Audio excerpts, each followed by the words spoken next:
as I promised last week, average prices in Canada would go up 5 cents a litre. They, in fact, did go up 5 cents a litre and then some. But Saturday, they will come down about 3 cents a litre net. So we stick with our 5 cent prediction.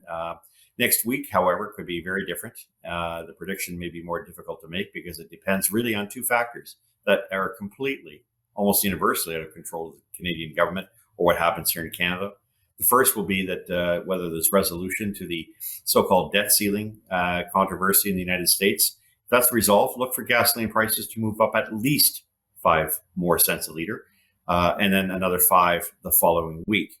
If it is not resolved, then look for gasoline prices and other commodities to drop by as much as 8 to 10 cents a litre. That will be temporary, perhaps lasting only a couple of days, because behind all of this will be OPEC.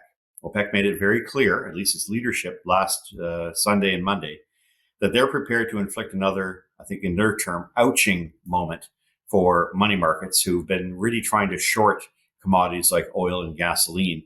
And completely ignore fundamentals, economic fundamentals.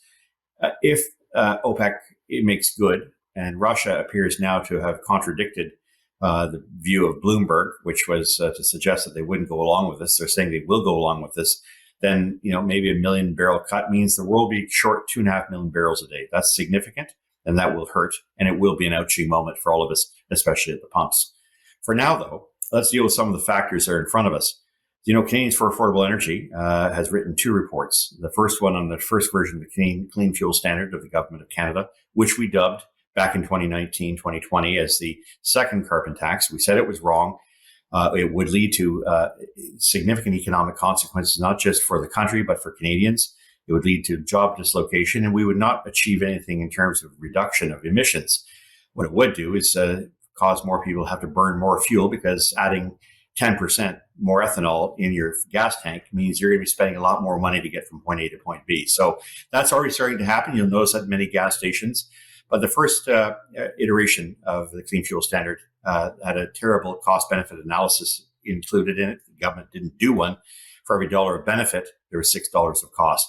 We now have news reports that, like Canadian premiers have gone back to, the federal government said, doesn't work, it's going to hurt us, stop it, let's put this thing on pause. The federal Liberals don't want to do that. As long as they don't want to do that, there will be obviously political consequences, but in the meantime, no doubt economic harm. What we're looking at, by the way, and I'm going to shift back to gasoline, is right across the country, there has been a pretty big move in terms of prices. So we've seen gasoline move up as much as 7 or 8 cents a litre in places like Vancouver, where it sits now at $1.96 to $1.98. The rest of the province at about $1.785 or so. That is in BC. Alberta is still at $1.40 a litre. Of course, the leader in the country when it comes to lowest prices because of no provincial tax. Neighboring Saskatchewan between 155 and 163. Manitoba ditto in the 160 to 162 range. Whereas in Ontario, we're still looking at 166.9 going back to 163.9. While Quebec is always 11 cents a litre more expensive at about $1.75. Look for those provinces all to see an increase in my estimation of at least 3 cents a litre. I'm not hedging my bets, but it's important people understand that in such a volatile environment, long-term predictions are almost impossible. If there is to be a correction in market to reflect fundamentals of supply and demand, gasoline prices in Canada this summer will move up another 20 cents a litre.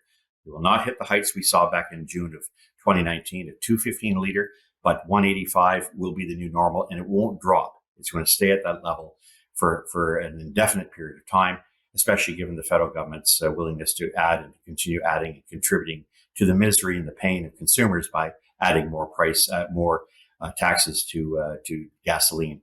And by the way, the rebate doesn't cut it for many people because of the cost of diesel and gasoline meandering into other parts of the economy. Atlantic Canada will look at another 5 cents a litre. So PEI, Nova Scotia, New Brunswick, and Newfoundland in the 160, 165 range. Look for those now to move over to the 170 range. Nathaniel, this time next week, I think we'll be dealing with a much more interesting dynamic when it comes to energy prices. These prices are definitely going up, and it is summertime, and that's where they ought to be.